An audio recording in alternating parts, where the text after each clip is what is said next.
فاسألوا أهل الذكر إن كنتم لا تعلمون.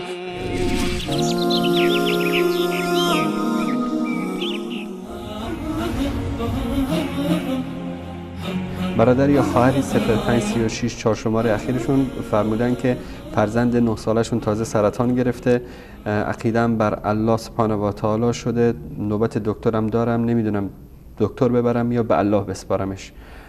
آرزو میکنیم که الله سبحانه و تعالی شفای عاجل نصیب بکنه به فرزندشون و براشون گفته دعا بکنیم و الله متعال ان شاء الله که بیماریشون شفا بده. هر بیماری و شفایش از الله متعال یعنی واقعا یعنی سخت نیست و میسر هست برای الله متعال ان شاء الله. چه بسیارن تعداد کسایی که سرطان گرفته بودن و دوباره خوب بله قطع امید کرده بودند مردم از اونها و الله متعال واقعا اونها را شفا داده.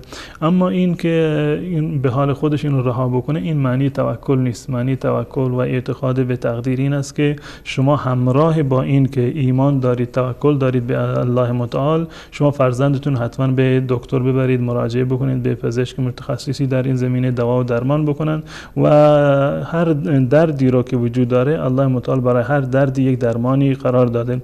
و این که برخی از افراد معتقد هستند که هر چیز از خدا می شود، قطعا این گونه است. هر چیزی از خدا می شود، اما خداوند متعال اسباب و وسایلی رو قرار داده و دستور داده از نظر شرعی که ما این اسباب و وسایل را استفاده بکنیم. من جمله این اسباب و وسایل مراجعه کردن به پزشک و مداوا هست که از نظر شرعی نه تنها جایز هست بلکه ما مکلف و موظف هستیم که حتما این اسباب را به کار ببریم.